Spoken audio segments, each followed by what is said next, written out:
إن الحمد لله نحمده ونستعينه ونستغفره ونستهديه ونعوذ بالله من شرور أنفسنا وسيئات أعمالنا من يهده الله فلا مضل له ومن يضلل فلا هادي له ونشهد أن لا إله إلا الله وحده لا شريك له وأن محمدا عبده ورسوله صلى الله عليه وآله وسلم. Ce soir nous sommes avec le hadith 11 de 40 de Al-Arba'in An-Nawawiyya. C'est le hadith de Al-Hassan ibn Ali.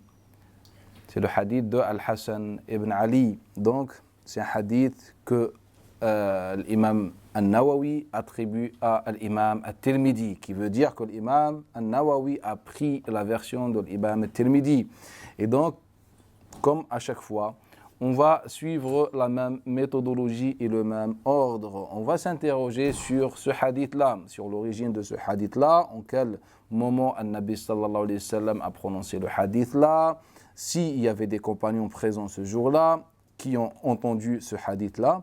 Puis on s'interroge aussi sur le contexte dans lequel ce hadith a été prononcé et rapporté par le compagnon et le petit-fils du prophète sallallahu alayhi wa alihi wa sallam. L'imam al-Nawawi, lorsqu'il rapporte ce hadith-là, il dit « An Abi Muhammad al-Hassan ibn Ali sibti wa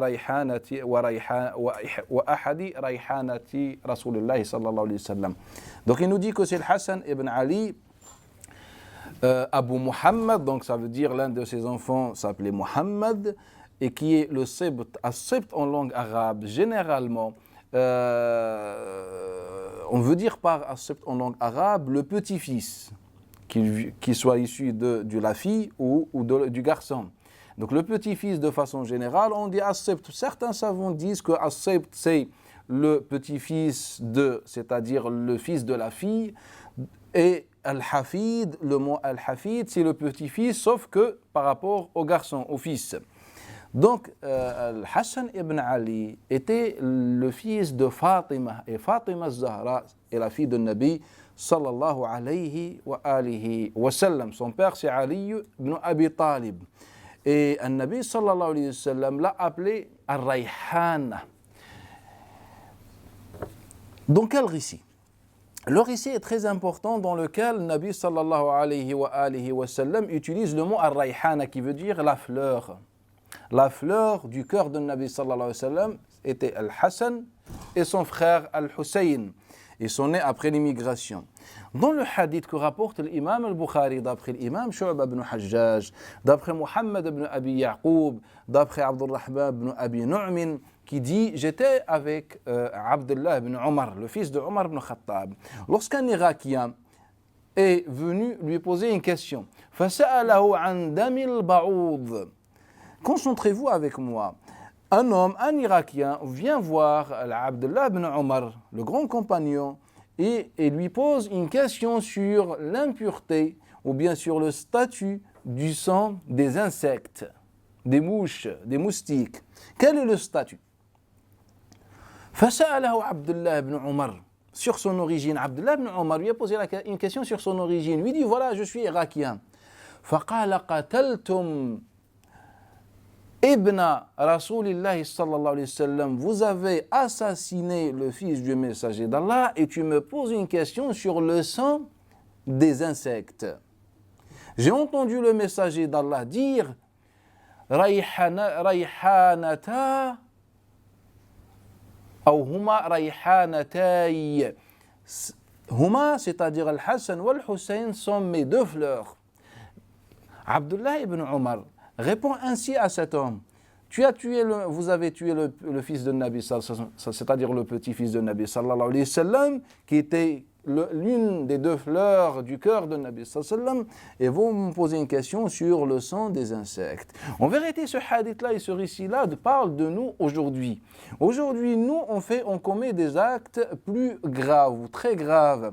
Aujourd'hui, on fait de la médisance, de la diffamation, des calomnies, on fait du mal aux gens, même dans notre regard, parfois il est agressif, on tue au nom d'Allah Ta'ala, et puis on s'interroge sur les futilités, on est exigeant sur les petits détails qui font même pas partie de notre religion. Donc on a tué le petit-fils de Nabi sallallahu alayhi wa sallam, puis on s'est interrogé sur le statut du sang des insectes.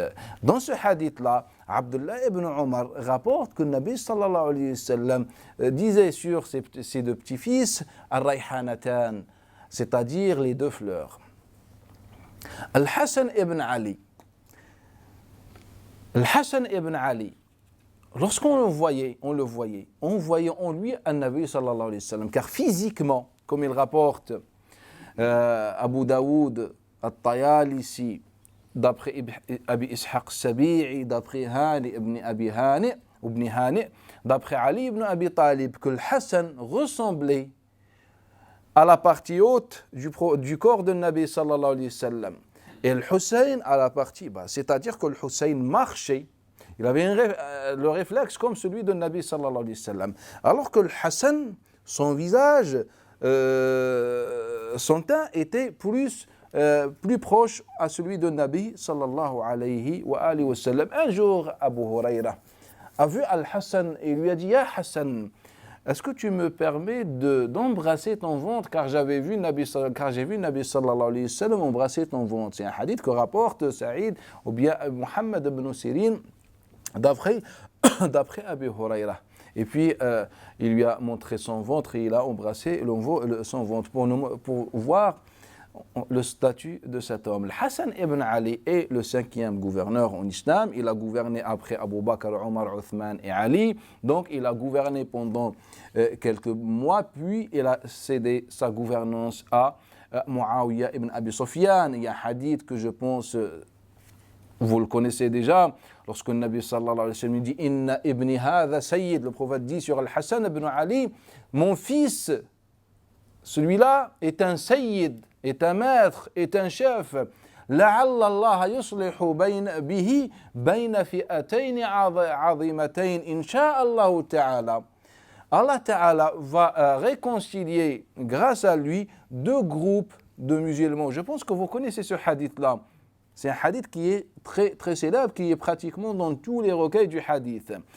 Dans tous les recueils du hadith. Et c'est pour ça que dans l'histoire musulmane, on pense, ou beaucoup de monde pense, qu'il y avait une divergence légitime entre le camp de Sham, c'est-à-dire Muawiyah ibn Abi Sufyan et ses proches, ou son peuple, et le camp de Al-Kufa, c'est-à-dire Ali ibn Abi Talib. Vous savez que Ali ibn Abi Talib a été assassiné vers environ l'année 39. Et quand il a été assassiné, donc on a désigné à sa place son fils Al-Hassan ibn Ali. Puis quelques mois de gouvernance, Al-Hassan ibn Ali, il va céder sa gouvernance à Muawiyah ibn Abi Sufyan. Donc sachez qu'il y a plusieurs détails à prendre en considération, mais nous on ne va pas rentrer dans les détails car ça va prendre beaucoup de temps. Au final, Al-Hassan ibn Ali va céder sa place à Muawiyah ibn Abi Sufyan. Et c'est depuis ce moment-là, une parole va naître. Donc c'est une nouvelle parole, ce n'est pas une parole ancienne. Une parole va naître qui dit que Hassan ibn Ali a réconcilié entre deux fi'atayn, deux grands groupes des musulmans. Donc, et puis les savants plus tard vont nous dire que ce hadith-là parle des gens de Sham et les gens de Al-Kufa, les gens, comment dire, le soutien, ceux qui ont soutenu Ali ibn Abi Talib et ceux qui ont soutenu Muawiyah ibn Abi Sufyan. Mais en vérité, ce hadith-là n'a jamais été prononcé par le prophète sallallahu alayhi wa sallam, même s'il se trouve dans le Bukhari, etc. C'est un hadith que rapporte l'imam Al-Hassan Al-Basri. Al-Hassan Al-Basri, lorsqu'on a consulté ses élèves, comme Ash'ath ibn Abd al-Malik, comme Hisham ibn Hassan, Aouf ibn Abi Jamil, et beaucoup d'autres, tous étaient d'accord que Hassan ibn Ali n'a pas attribué ce hadith-là de façon directe au prophète sallallahu alayhi wa sallam. Donc Hassan ibn Ali disait, le prophète sallallahu alayhi wa sallam a dit. Et quand on prend la version de Bukhari, on trouve que Sufyan ibn Uyayna, qui est loin d'être fiable, comme on a déjà expliqué dans le programme de cette année, on change du hadith avec les différents exemples. Bref, c'est pratiquement quand on prend l'intégralité des hadiths de Sufyan ibn Uyayna, on se rend compte qu'il se trompait beaucoup dans les hadiths. Bref, même s'il ne se trompait pas, ça ne change pas grand-chose. Pourquoi? Car la majorité ou bien tous les élèves de Al-Hassan al-Basri rapportaient cela d'après Al-Hassan al-Basri, d'après le prophète sallallahu direct. Donc on n'a pas... Et Al-Hassan al-Basri, son mursal lorsqu'il rapporte de façon directe, cela n'a aucune valeur sans divergence entre les savants du hadith. Ce qui veut dire que son hadith n'est pas bon, n'est pas authentique. Il est inauthentique. Bien, le Bukhari rapporte le hadith, le même hadith, mais d'après Sufyan ibn Uyayna. D'après Sufyan ibn Uyayna, et Sufyan ibn Uyayna va dire, voilà, c'est le Hassan d'après Abu Bakr. Abu Bakr Nufay ibn Harith, d'après le prophète sallallahu alayhi wa sallam. Il y a quelque chose de très important qu'on n'a pas compris. Bien sûr, ce hadith-là, je pense que Sufyan ibn Uyayna l'a pris de Ali ibn Zayd ibn Jud'an avant lui. Ali ibn Jud'an n'est pas fiable en hadith sans divergence, il est très faible. Et puis plus tard, ce hadith s'est propagé, rapporté par le cheikh de Bukhari, Muhammad ibn Abdullah al-Ansari, qui est faible selon la grande majorité. Bref, il est connu en sciences du hadith qu'il est faible. Donc, depuis Ali ibn Zayd ibn Jud'an que ce hadith-là est rapporté d'après un compagnon. Ce qui s'est passé, Abu Bakrata, il se peut qu'Abu Bakrata a prononcé cette parole. Pour quelle raison? Car Abu Bakrata était le frère de Muawiyah ibn Abi Sufyan, dans le sens. C'est que la mère de Abi Bakra s'appelait Sumayya. Abu Bakrata, sa mère s'appelait Sumayya. Elle était esclave avant l'islam chez Al-Harith ibn Kilda. C'est un trait, plus tard, elle a embrassé l'islam dans un avis. Et donc, elle était l'esclave de cet homme. Et un autre esclave a fait une relation interdite, un rapport avec cet esclave. Et donc, ils ont eu un enfant. Et c'est Abu Bakra. Ils l'ont appelé Nufay. Et puis le prophète l'a surnommé Abu Bakr par rapport à un récit célèbre. Et cette femme, Sumayya, c'est-à-dire la mère, Abu Sufyan, le père de Muawiyah, a fait aussi une relation hors mariage avec elle, avant l'islam, avant qu'il embrasse l'islam. Et il a eu un fils avec elle et il l'a appelé Ziyad.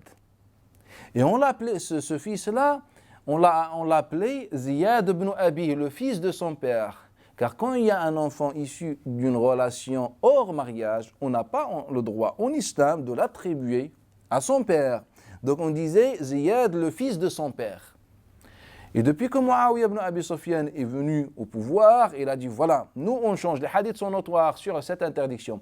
Bref, Muawiyah ibn Abi Sufyan a fait un ijtihad, peu importe. Il a dit voilà, à partir de ce moment-là, on va dire Ziyad, le fils de Abi Sufyan. Donc Ziyad est pratiquement le demi-frère de Abu Bakr, Nufay ibn Harith. Donc en quelque sorte, c'est un demi-frère, si vous voyez ce que je veux dire, de Muawiyah ibn Abi Sufyan. Et c'est pour ça qu'il a pris part et parti avec Muawiyah ibn Abi Sufyan pendant le conflit avec Ali ibn Abi Talib. Et Abu Bakrata, c'est l'un de ceux qui ont reçu Al-Hassan ibn Ali lors de la négociation entre Al-Hassan ibn Ali et Muawiyah ibn Abi Sufyan. Et donc, Abu Bakrata va dire une parole que voilà, grâce à Al-Hassan ibn Ali, Allah a réconcilié entre deux groupes de musulmans, deux parties de musulmans. Et donc, depuis ce hadith-là a vu le jour, mais plus tard, il va devenir un hadith prophétique de Nabi sallallahu alayhi wa sallam, et on va le trouver au final dans l'authentique. Pour quelle raison? Tout simplement, le transmetteur s'est trompé, et vu qu'on a dit du transmetteur, il est fiable, donc son hadith, il est authentique. Mais généralement, il est rapporté de façon notoire, d'après Al-Hassan al-Basri, que ce n'est pas un hadith qui remonte de façon directe au prophète sallallahu alayhi wa sallam. Après avoir cédé sa place, Al-Hassan ibn Ali, quelque temps plus tard, il va être assassiné. On va l'assassiner, on va l'empoisonner précisément comme il rapporte Saïd ibn al-Musayyib, Ibn Aoun d'après Muhammad ibn Sirin, d'après Umayr ibn Ishaq. Bref, il est rapporté de façon notoire. Je pense que dans la logique, les musulmans sont appelés dans ce genre de cas à enquêter pour en savoir plus, car il s'agit d'un homme tout simplement qui a été assassiné. Deuxième chose, d'un homme musulman. Troisième chose, de qui? De la fleur du prophète sallallahu alayhi wa sallam et de ce qui reste de Nabi sallallahu alayhi wa sallam. Rappelez-vous, Al-Hassan ibn Ali avait une apparence identique à celle de Nabi sallallahu alayhi wa sallam, mais personne ne s'intéresse à ce genre de cas, surtout lorsque le régime est là pour protéger une version parmi d'autres. Et donc, Al-Hassan ibn Ali va être assassiné. Plus tard, son frère Al-Hussein ibn Ali va être également assassiné. Puis les musulmans vont tourner tout simplement la page sans qu'ils se posent plus de questions. Contrairement à ce qu'on a fait avec le reste des compagnons, lorsqu'on a assassiné Omar ibn Khattab, on s'est interrogé, on connaît les coupables, etc. La même chose, Uthman ibn Affan, même s'il y a diversion, mais il y avait un grand travail sur cela. Quand il s'agit de Hassan, vu que son assassinat était dans une situation particulière, on a un peu couvert ce qui s'est passé. Vous allez me dire, mais pourquoi Ali ibn Abi Talib, son cas était connu? En fait, Ali ibn Abi Talib, son cas était connu pour la simple raison, c'est que les assassins n'avaient pas de pouvoir, n'avaient pas un régime, donc il n'y avait pas une possibilité de cacher ou couvrir une vérité. Et donc, ce n'est pas le cas qu'on a avec Al-Hassan ibn Ali, le petit-fils du prophète sallallahu alayhi wa sallam. Puis Al-Hassan nous rapporte ce hadith-là. Qu'est-ce que le Nabi sallallahu alayhi wa sallam a dit? L'imam al-Nawawi, en fait, a pris la version de l'imam al-Tirmidhi. Et on peut dire que l'imam al-Tirmidhi, parmi les autres savants de l'islam, il ne rapporte qu'un raccourci du hadith, que le résumé du hadith, ou bien qu'un petit passage du hadith. Le hadith est relativement plus long.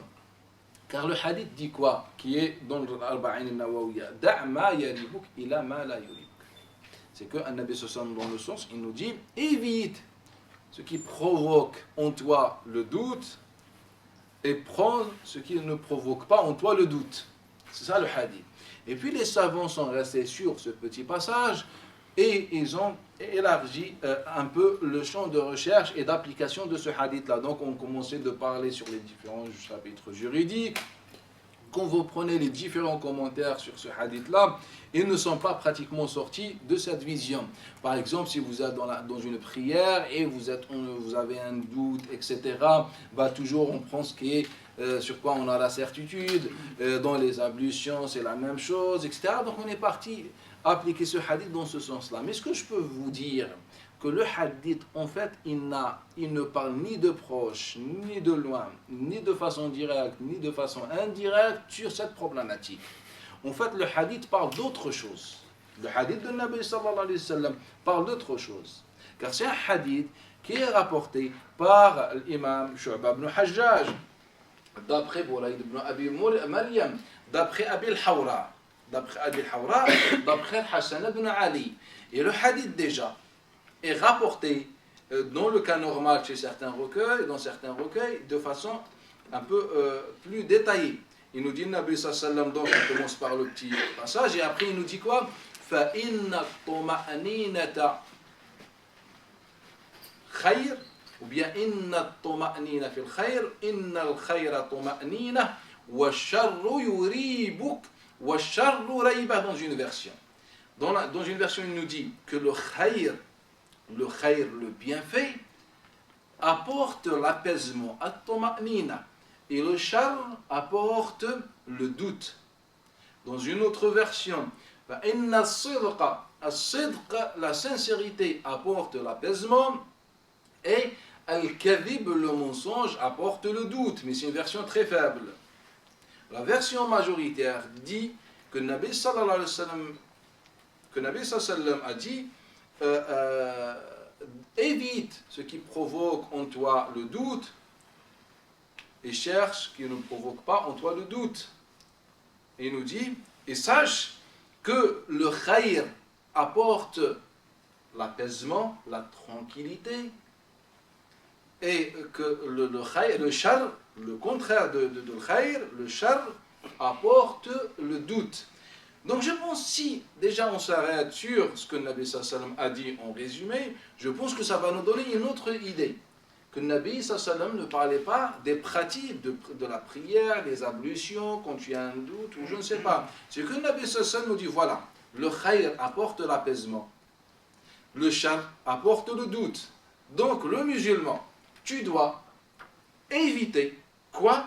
Le shar, car il t'apporte des doutes. Et tu dois chercher le khayr et faire le khayr parce que le khayr t'apporte l'apaisement. Est-ce que c'est ça ce que vous avez compris ou pas? Je pense que c'est ça la logique quand on prend déjà le hadith de façon générale. Ce hadith-là, comment il a été rapporté? En fait, Abu al-Hawra va voir Al-Hassan ibn Ali. Il dit, Ya Hassan, as-tu entendu un Nabi sallallahu alayhi wa alihi wa sallam ou pas? Car Al-Hassan ibn Ali est né après l'immigration.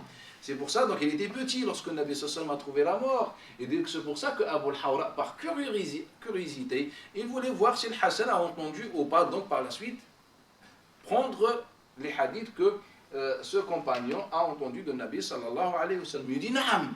Il dit, je me rappelle d'un homme qui était venu voir un Nabi sallallahu alayhi wa alihi wa sallam et qui a posé une question au prophète. Et cet homme, quand on fait les recherches, certains traces, certains récits indiquent qu'il s'agit de Wathila ibn Asqa, comme il rapporte l'imam Tabarani et d'autres, d'après Taous et d'autres, d'après Wathila ibn Asqa, qui dit, un jour j'étais interrogé le Nabi sallallahu alayhi wa sallam, lui posait une question. فقال للنبي صلى الله عليه وسلم, et puis le prophète sallallahu alayhi wa sallam dit, Ya Wathila, veux-tu que je te donne ta réponse avant que tu me poses la question, ou bien d'abord tu me poses la question? فقال يا رسول الله نبئني, Ya Rasulallah, informe-moi. Et donc le Nabi sallallahu alayhi wa sallam lui dit, Ya Wathila, en fait tu étais venu pour me poser une question sur al-yaqin wa shak, sur la certitude et le doute. Sur la certitude et le doute. قال نعم يا رسول الله. Et là, le Nabi sallallahu alayhi wa sallam dit, I'lam, sache. Donc, le Nabi, dans ce hadith, s'adresse aux musulmans. Et à chaque musulman, il dit, sache. Anna. Et donc, il va reprendre le même hadith, sauf qu'il va rajouter un petit rajout. Il nous dit que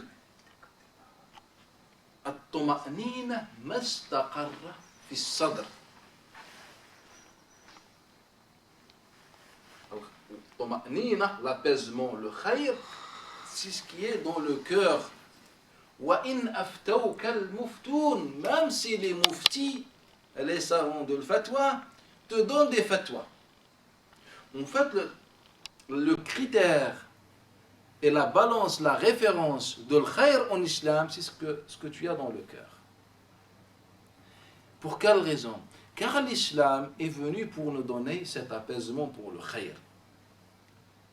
Et pour enlever le doute. Donc il lui dit tout simplement, comment tu peux reconnaître l'islam et l'authenticité de ce que tu as comme vision? Demande à ton cœur. Si ton cœur vit en sérénité, apaisement, tranquillité, etc., et bien sache qu'il s'agit bien de l'islam authentique. Ce critère, on l'a beaucoup délaissé. Déjà cette vision, même si les savants au principe sont d'accord sur la vision de façon générale, mais elle leur a posé un problème intéressant. C'est quoi ce problème?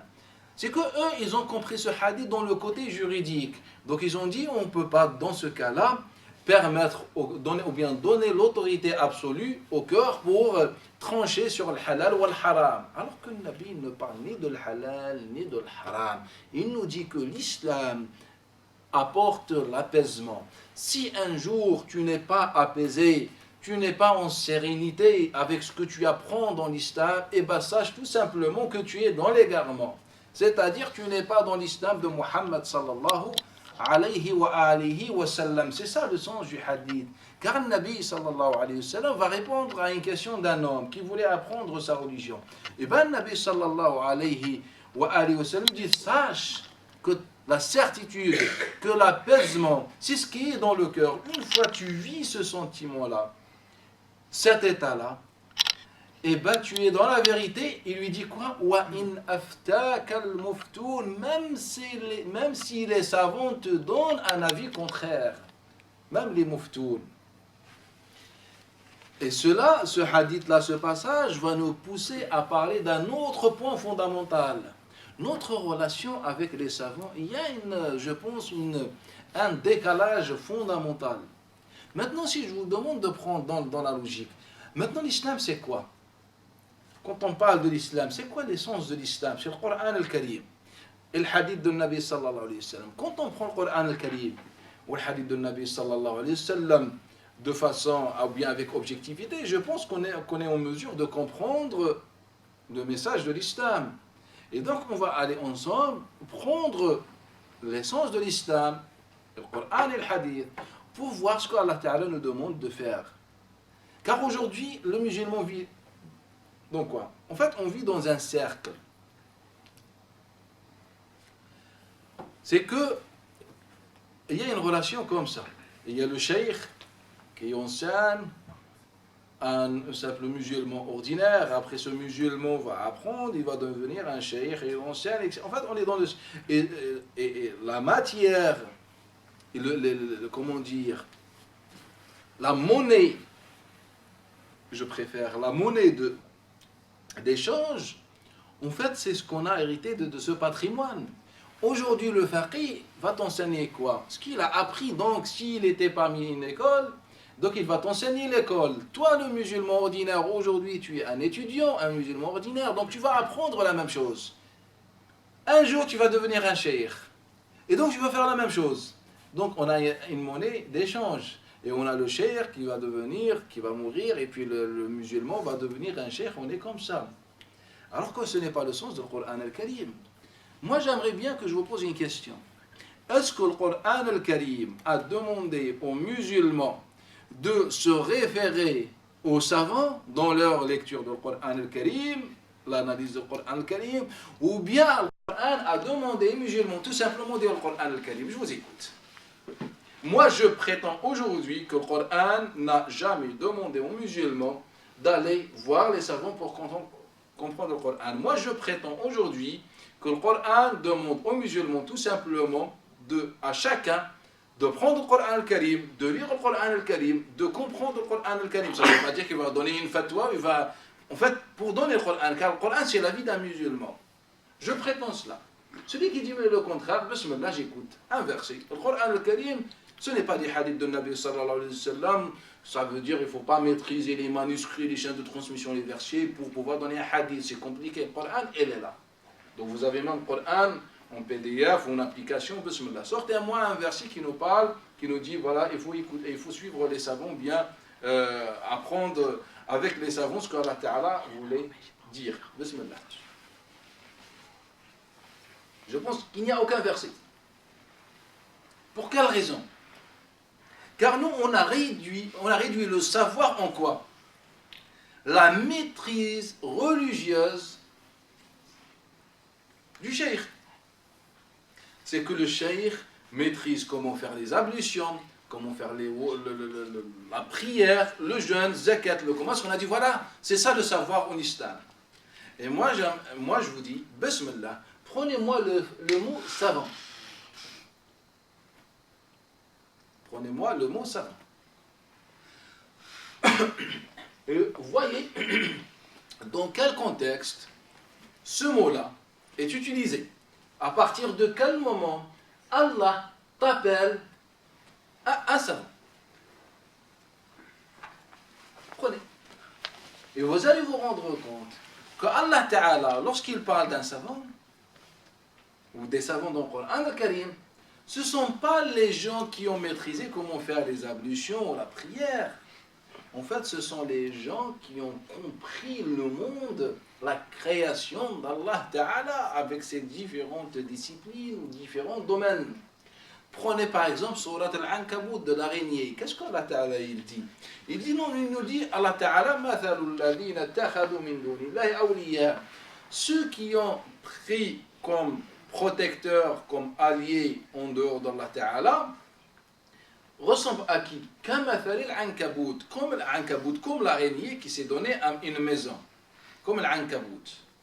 Après, il nous dit, sachant que la maison la plus faible, la plus fragile, c'est celle de l'ankabut. Si vous êtes d'accord.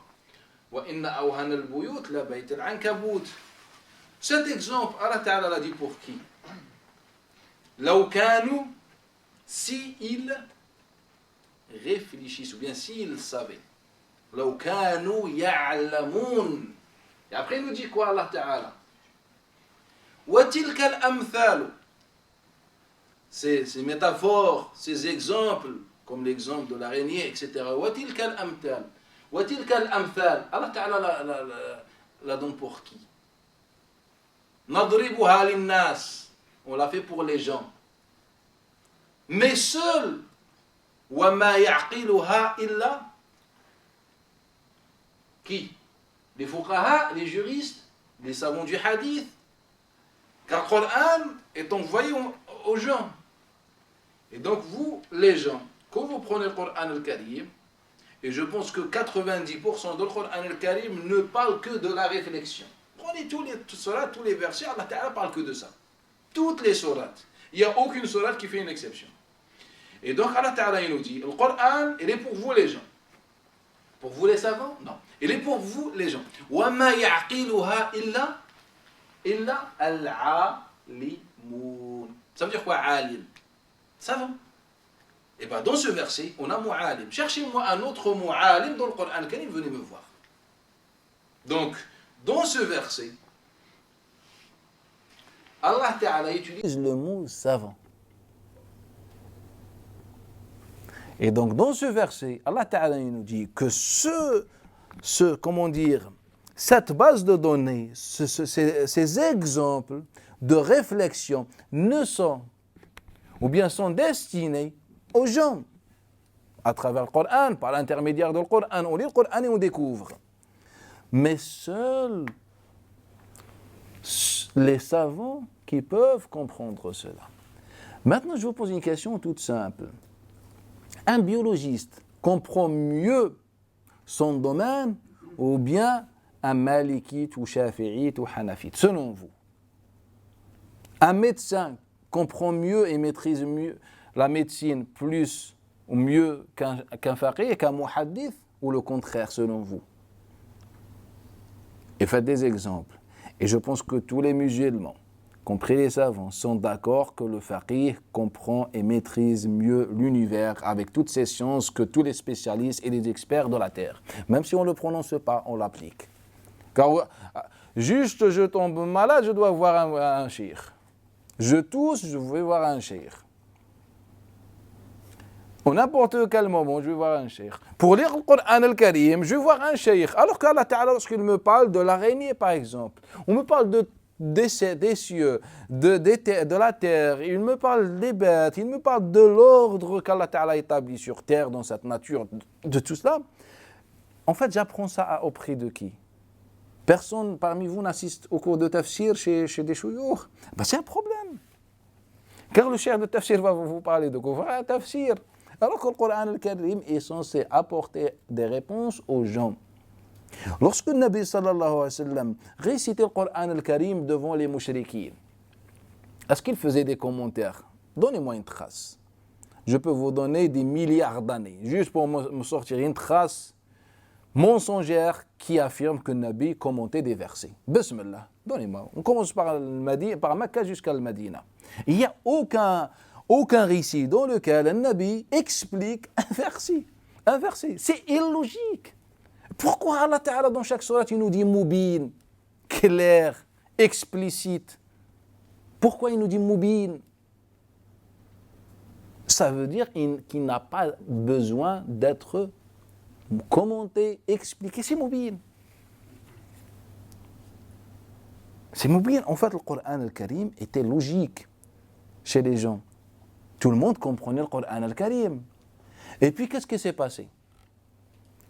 passé? Après la mort des compagnons, des savants, c'est positif, se sont dit, voilà, il faut conserver le Coran al-Karim, le hadith, d'histoire islamique. Donc ils ont commencé d'écrire des livres de fiqh, le hadith, le tafsir, les causes de descente, histoire. C'est masha'Allah. Mais au début, on n'avait pas cette vision que pour comprendre le Coran, il faut qu'on passe par un cheikh ou je ne sais pas. Quand on parle vraiment parmi les grands compagnons, on n'avait pas cette vision. C'est que plus tard, on pensait que le Coran al-Karim doit avoir, il faut avoir des sciences pour maîtriser le Coran. Il n'y a pas de sciences. Car je peux vous assurer que 90% des informations autour du Coran al-Karim sont fausses et erronées. Et ce qu'on est en train de voir dans ce programme, on va voir encore et encore des détails. Tout ce qui concerne les causes des descentes est inventé. Peut-être à l'exception d'une dizaine ou une vingtaine de pourcents. Et les 10 ou 20%, là encore on est à 90% déjà de ces 20 ou 10%, à 90% encore n'est pas bon et c'est faux. Et c'est ce qu'on va voir texte par texte, exemple par exemple dans le programme de cette année. On va tout voir, bi'idhnillahi ta'ala. Et chacun va voir avec ses propres yeux comment on a manipulé les sciences islamiques. Les sciences islamiques. Le Coran al-Karim est destiné à tout le monde. Les Bédouins venaient apprendre le Coran al-Karim avec le Nabi sallallahu alayhi wa sallam. Des commerçants, des gens qui ne savaient ni écrire ni lire, des femmes, des jeunes, des vieux, des personnes âgées, tous comprenaient et prenaient le Coran al-Karim. En aucun moment, on a vu que le Nabi sallallahu alayhi wa sallam expliquait, le Coran al-Karim. Le Nabi pratique le Coran al-Karim. Le Nabi met le Coran en pratique. Il nous donne le modèle. Le modèle parfait du Coran al-Karim, c'est Muhammad sallallahu alayhi wa sallam. Et ceux qui sont autour de Muhammad sallallahu alayhi wa sallam. Mais le Nabi n'explique pas le Coran al-Karim. Le Coran n'a besoin que d'une application. Le sens est là. Et depuis que les hommes interviennent dans le Coran al-Karim, et bien depuis le sens du Coran al-Karim, on l'a perdu. Depuis le sens du Coran al-Karim a été perdu. Donc Allah Ta'ala, ou bien Nabi sallallahu par exemple dans ce hadith, il nous dit tout simplement وَإِنْ أَفْتَوْكَ الْمُفْتُونَ. Donc si on retient ce passage-là, ça veut dire quoi? Même si les muftis t'apportent des réponses, il n'y a pas mieux que ta propre réponse qui sort de ton cœur. Qui sort de ton cœur. Tu es sincère, toi tu es à la recherche d'Allah Ta'ala. Donc tu es sincère dans cette démarche. À chaque fois quelque chose de l'islam t'apaise, et bien sache que cela vient d'Allah Ta'ala. Ce n'est pas plus compliqué que ça. Les musulmans étaient comme ça. Les musulmans étaient comme ça. Donc dans ce verset, par exemple, dans Surat Al-Ankabut de l'araignée, Allah Ta'ala, il nous dit, voilà, c'est un verset destiné aux savants. Vous pouvez revenir au Coran al-Karim et vous allez voir qu'à chaque fois, Allah Ta'ala s'adresse aux savants. Souvent, c'est par rapport à des preuves rationnelles, par rapport à des choses de réflexion. Le peu de cas, ou les autres cas où on parle aussi, parfois Allah Ta'ala appelle les gens au savoir, c'est pourquoi, en fait, c'est juste par rapport aux anciens écrits. Quand on prend le Coran al-Karim, mais généralement, Allah ne parle que de la réflexion. C'est ça le Coran al-Karim. C'est ça, le Coran al-Karim. Donc aujourd'hui, nous, le savant, c'est celui qui sait prier, maîtrise la prière. Non, le savant en islam, le savoir en islam, c'est beaucoup plus grand que ça. Et plus vaste. Qu'est-ce que Allah Ta'ala dit Muhammad sallallahu alayhi wa sallam, le premier jour, le premier verset. Iqra bismi rabbik. Il a dit Iqra. Le premier verset qu'Allah a fait descendre. Mais Iqra à quoi? Donc bien sûr que les savants de tafsir du hadith ont donné des explications, puis le fuqaha plus tard, puis aujourd'hui les prédicateurs, et on est toujours dans le même sens. En fait, c'est expliqué dans le verset. Allah t'a dit « Wa'allamaka ma lam ta'lam » Allah t'enseigne ce que tu ne savais pas. Et donc, Iqra, ça veut dire apprends ce que tu ne sais pas. Ce que Allah Ta'ala va t'enseigner. Et donc Allah Ta'ala lui dit quoi? Il lui dit tu dois apprendre tout ce que tu ne connais pas. Tout ce que tu ne... Et donc c'est un message adressé à chaque musulman. Et chaque musulman, selon sa compétence ou ses compétences. Moi, je suis bien en médecine, Allah Ta'ala, dans ce verset, il me dit, en tant qu'un musulman, toi, tu dois maîtriser la médecine. Tu as des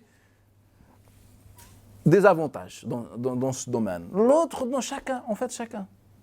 L'autre dans la mécanique, bref, chacun a sa spécialité et c'est ça.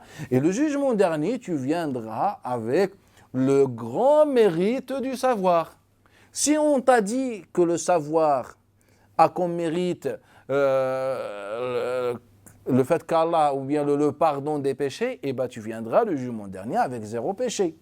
Si on t'a dit que la récompense et le mérite du savoir, c'est que Allah te donne le statut d'un martyr, le jugement dernier, tu viendras en tant qu'un martyr, tout simplement. Que tu étais dans le dîn, que tu étais, je ne sais pas, en médecine, ou dans n'importe quel domaine, l'informatique, bref. Tu es un savant, c'est ça. Et puis, je ne vais pas ouvrir la porte de nombre des hadiths mensongers qui parlent qui réduisent la science en religion, ou bien en religion, c'est-à-dire comment faire le wudu, comment les ablutions, le fiqh, etc. Quand vous trouvez un hadith qui parle dans ce domaine, dans ce sens-là, ce sens réduit, etc., sachez dès maintenant qu'il est mensonger. Et si vous trouvez entre-temps un hadith, Inch'Allah, à venir, revenez me voir, Inch'Allah, et je vais vous dire pourquoi il est inventé, tout simplement. Et donc, c'est en fait la science en islam, et le savant en islam, c'est celui qui apprend, c'est lui qui maîtrise.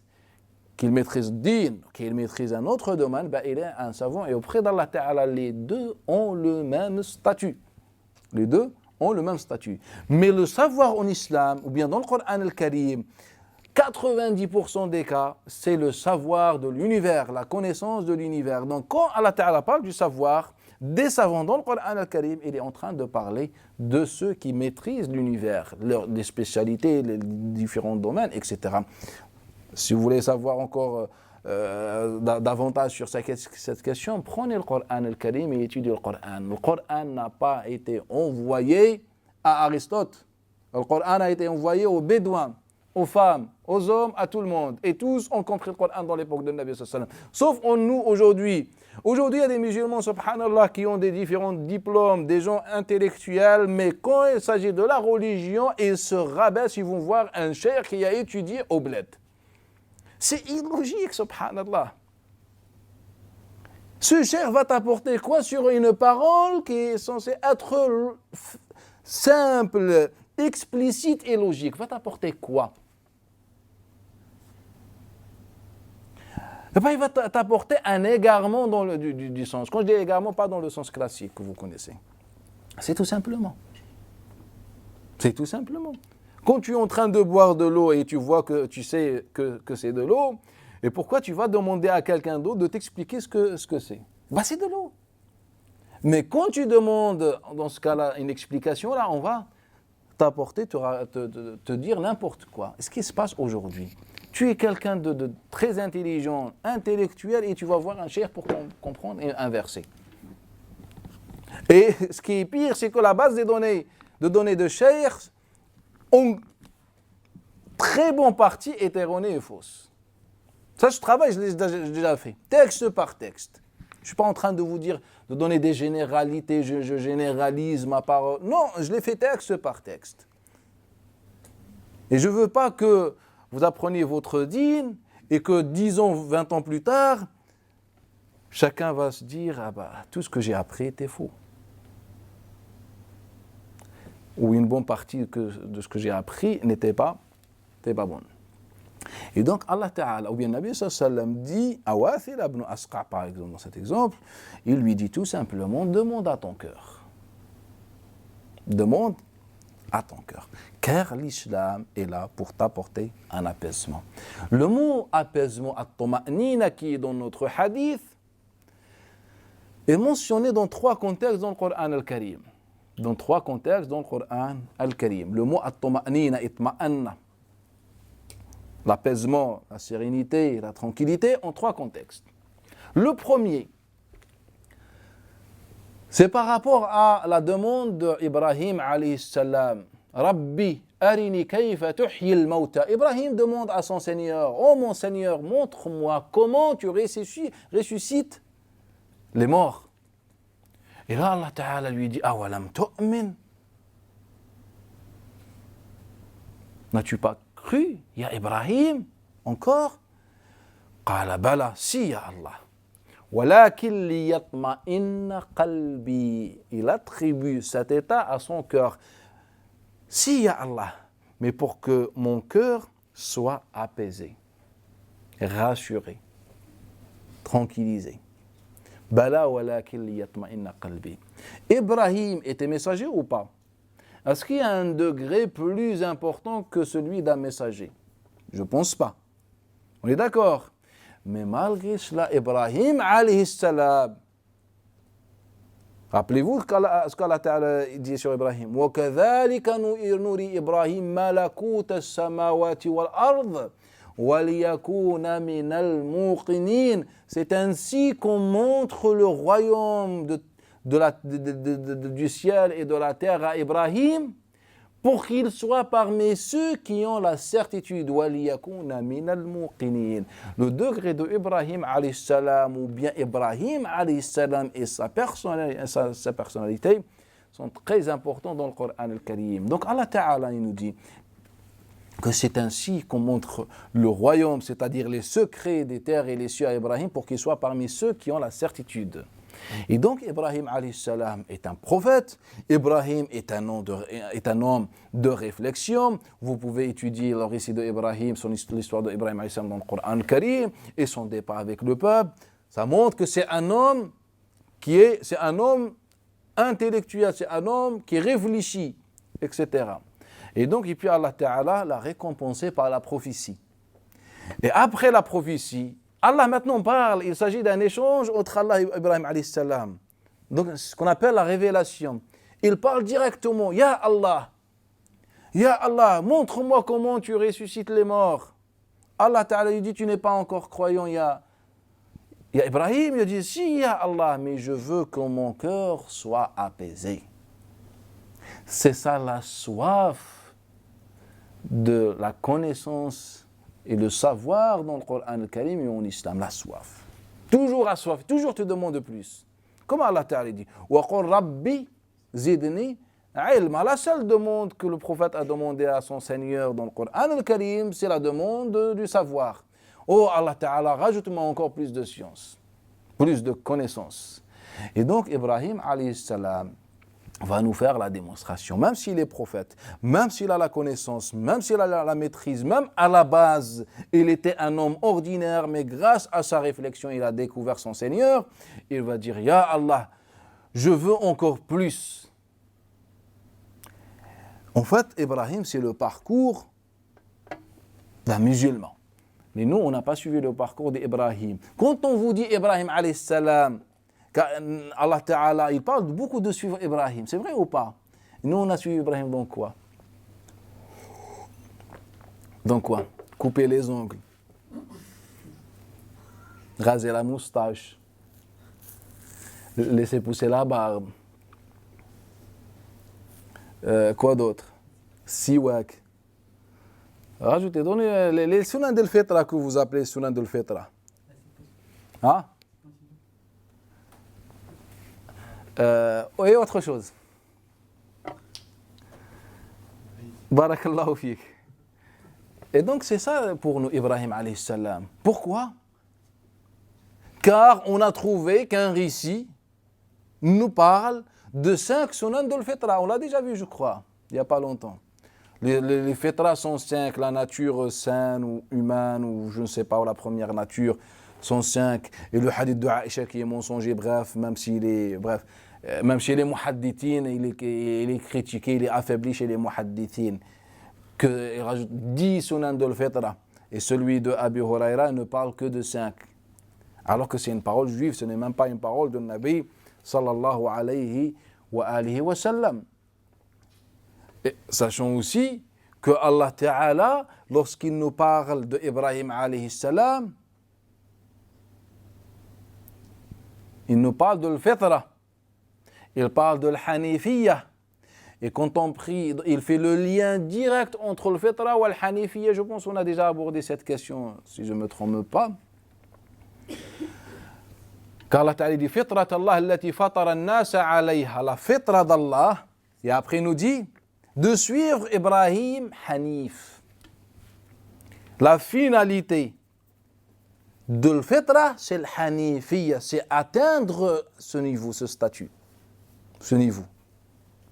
Et donc quand on revient sur cette question dans le Coran al-Karim, la fitra, et même sur les hadiths de Nabi, dans les hadiths de Nabi sallam, on va se rendre compte que ce n'est pas ce qu'on a compris du tout de la fitra. Et je pense, Inch'Allah, si vous voulez, on fera même une intervention, un débat autour de la fitra. Qu'est-ce que la fitra et le Hanifiyya en islam? Et je pense que vous allez découvrir des choses. Et beaucoup de choses même. Et donc c'est ça le domaine dans lequel on retrouve Ibrahim alayhi salam. Quand il s'agit des ongles, ou se gratter la tête, ou je ne sais pas. Alors que Ibrahim alayhi salam, c'est quelqu'un qui avait toujours soif. Il voulait toujours apprendre encore. Et les prophètes, ils disent, ah Allah Ta'ala, je veux encore d'autres choses. Maintenant, j'ai réfléchi, j'ai tout découvert, maintenant je veux voir comment on donne la vie. Est-ce qu'Allah Ta'ala a répondu à cet appel? Ou pas? Naam, dans le verset. قال خذ أربعة من الطير فصرهن إليك. Prends 4 oiseaux et découpe-les et mets chaque oiseau dans un coin, dans un makan, un endroit, et puis tu vas voir comment on ressuscite les morts. Pourquoi? Car il mérite. Celui qui suit la sunna de Ibrahim alayhi salam de réflexion, il sera parmi al-arifin, al-arifoun, les connaisseurs. Ce n'est pas le sens qu'on a voulu réduire, Inch'Allah Ta'ala. Il y aura un autre débat sur la question de la spiritualité en islam. Est-ce que c'est ce que, de la façon que... En fait, car quand on parle, nous, aujourd'hui, de la spiritualité, on pense, c'est quoi la spiritualité? Pour atteindre Allah Ta'ala, il faut délaisser le bas monde, il faut être antidonia, etc. Alors là, que Ibrahim alayhi salam a atteint ce qu'on prétend atteindre dans cette spiritualité classique par sa réflexion. Elle a été récompensée, ce qu'on appelle al-kashf. Car au principe, ce n'est pas n'importe quelle personne qui va voir Allah Ta'ala et dire « Ah Allah, moi je veux voir comment tu donnes la vie ». C'est impossible. Sauf si tu es comme Ibrahim alayhi salam, on t'ouvre les portes. Et donc le premier sens de l'apaisement et la sérénité en islam, c'est la recherche de la science et de connaissance.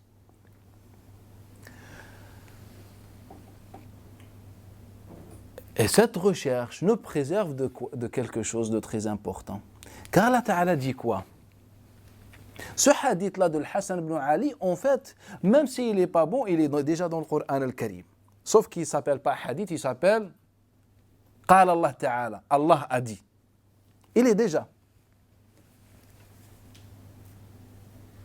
وَقُلْ جَاءَ الْحَقُّ وَزَهَقَ الْبَاطِلِ إِنَّ الْبَاطِلَ كَانَ زَهُوقًا وَنُنَزِّلُ مِنَ الْقُرْآنِ مَا هُوَ شِفَاءٌ وَرَحْمَةٌ لِلْمُؤْمِنِينَ وَلَا يَزِيدُ الظَّالِمِينَ إِلَّا خَسَارًا. Le verset, c'est le hadith.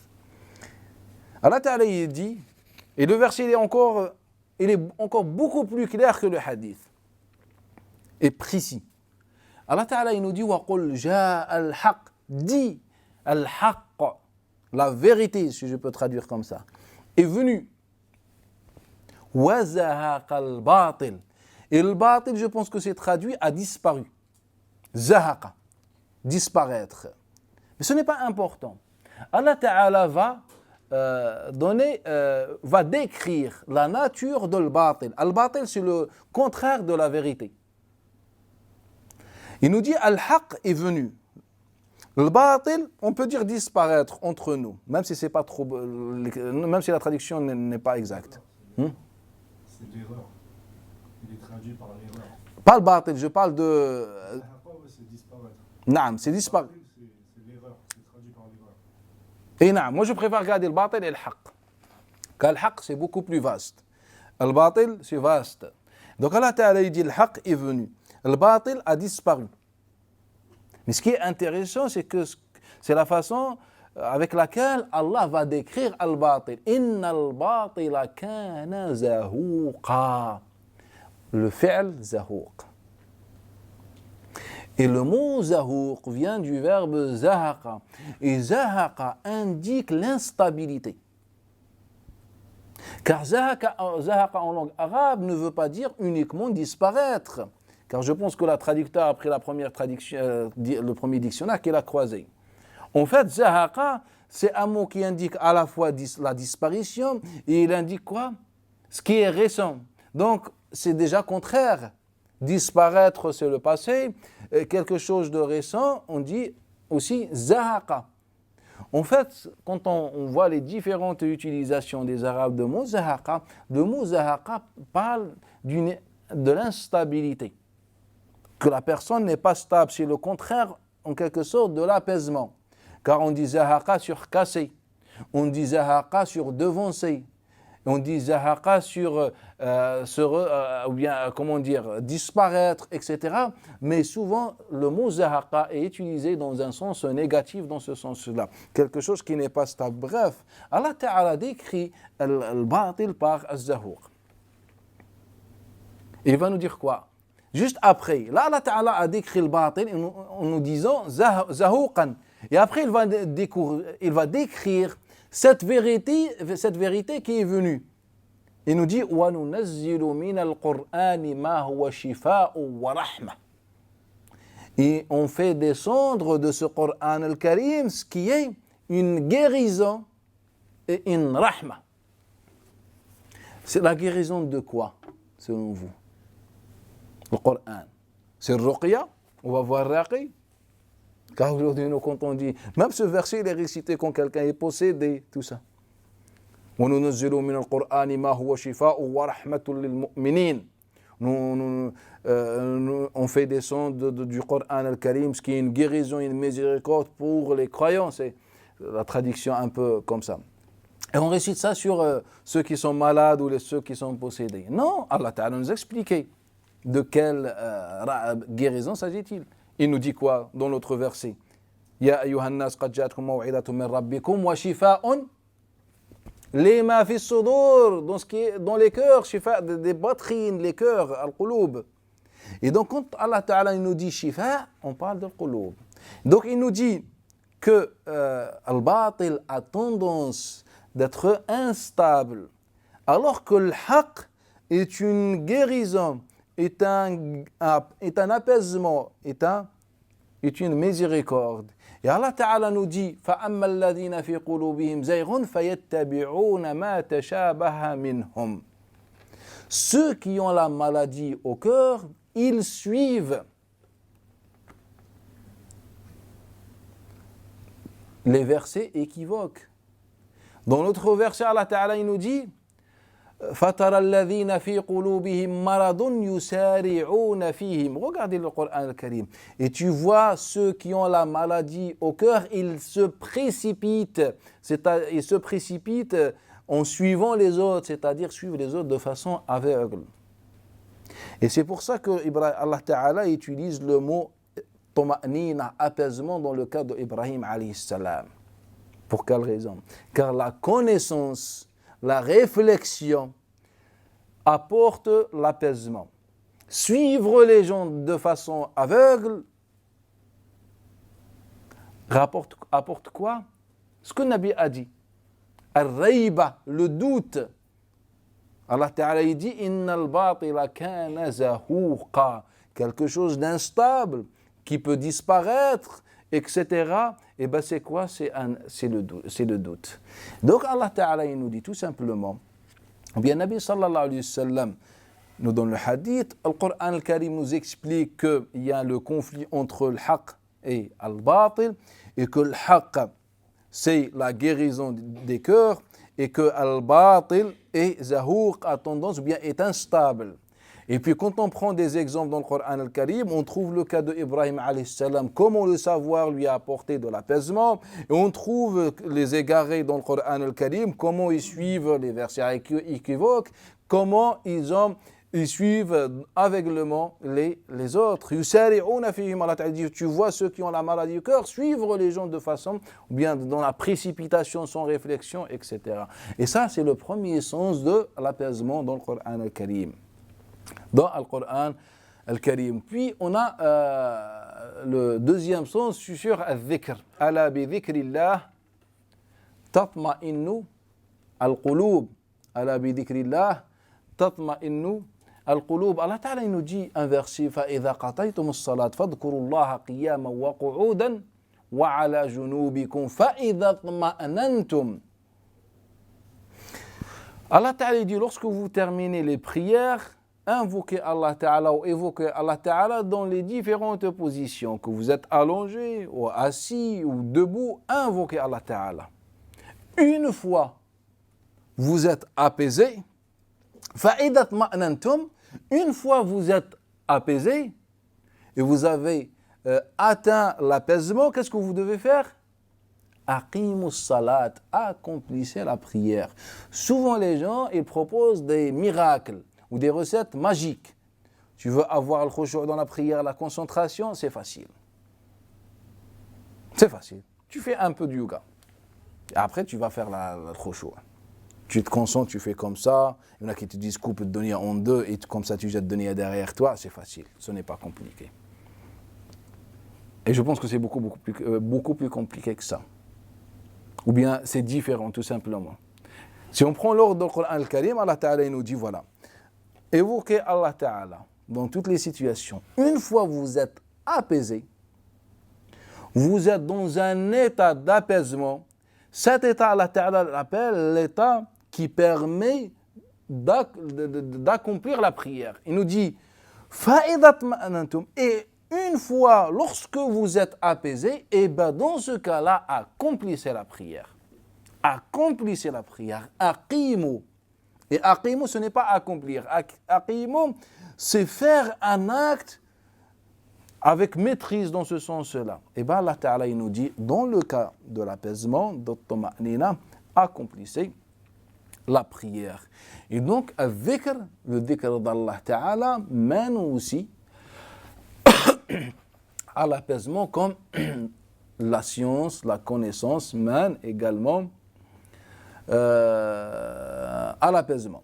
Donc le hadith de Nabi sallallahu alayhi wa sallam, si on prend le récit de Wathila ibn Asqa, et donc il s'agit de Wathila ibn Asqa qui est parti poser une question au prophète sallallahu alayhi wa sallam. Mais avant qu'il la pose, le Nabi lui a dit, veux-tu ya Wathila que je t'informe? Il a dit na'am.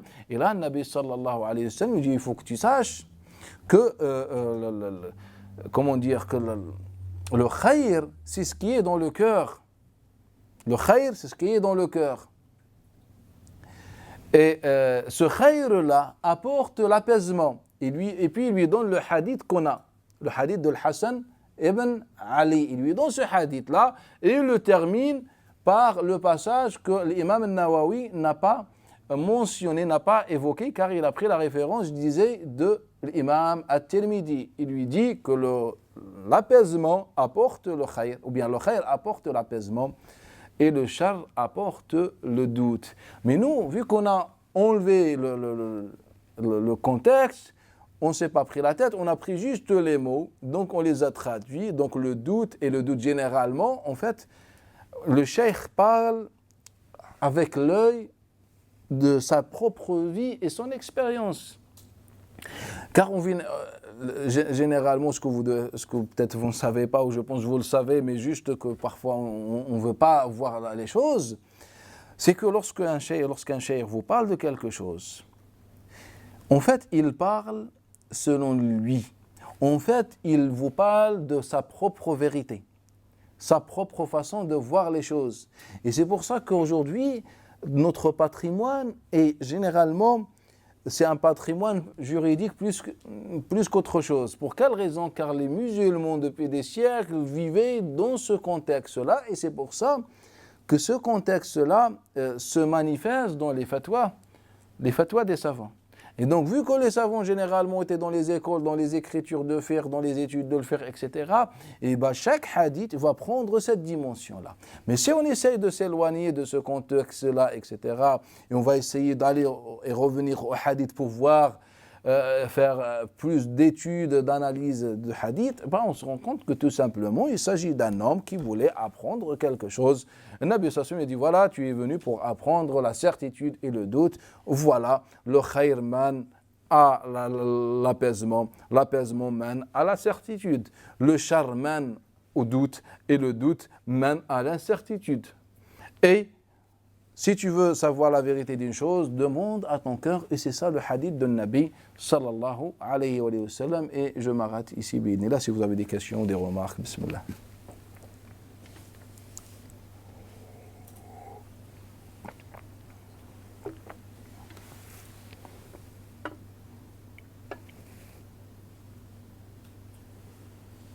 Salam alaikum.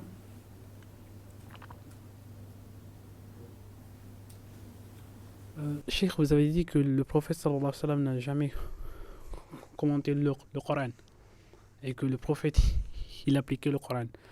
Mais dans une assise, vous avez dit que le prophète sallallahu alayhi wa sallam il a fait le sharh du mot thulla qui se trouve dans Surat al-Waqi'a. Il a dit thulla c'est les gens min Soudan. Et comment on peut comprendre ce hadith-là avec ce que vous venez de dire?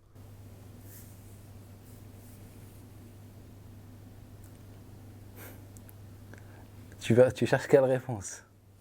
Je cherche à comprendre. Est-ce que le prophète il l'a fait parce qu'il y a le hadith et le mithal que vous avez donné, ou est-ce que le prophète ne l'a pas fait parce que vous venez de dire que le prophète n'a jamais fait de commentaire? Non. En fait, il y a une différence entre commenter le Coran al-Karim et parler de l'avenir. Nabi sallam, il disait quoi? Il nous disait qu'il y aura des gens parmi Soudan, ou bien il y aura des gens noirs, ou bien il viendra des gens noirs qui vont porter la responsabilité de cette religion. Il nous a dit ça. Est-ce que ça c'est un commentaire d'un verset, ou bien Nabi sallallahu nous parle de quelque chose qu'on ne peut pas connaître avec la raison? Alors, lorsque le Nabi sallallahu nous dit des noirs viendront et et c'est eux qui propageront ad-din. Donc c'est dans ce sens-là. Et puis à la fin, le Nabi sallallahu a récité le verset, le hadith de Urwa ibn Ruwaym d'après Jabir ibn Abdullah al-Ansari qui est rapporté par l'imam Tirmidhi et l'imam Tabarani fi Muzan al-Shamiyin. Ce n'est pas un commentaire. Un commentaire, s'il nous explique, et ben ça veut dire ça. C'est comme par exemple, le Nabi sallallahu Allah ta'ala dit, ce qu'on voit, on disait la dernière fois, wa'iddu lahum mastata'tum min quwwatin, préparez pour le jihad ou la guerre, ce que vous pouvez comme quwwa. Il nous a expliqué ce que ça veut dire al-quwwa. Moi je parle dans ce sens-là, commenter un verset. Et donc je disais que le hadith est inventé, le hadith célèbre de Uqba ibn Amir qui est dans l'authentique de Muslim. Et c'est ce que le Nabi sallallahu alayhi wa sallam dit, ce n'est pas un commentaire. En fait, il nous parle de quelque chose qu'on ne connaît pas.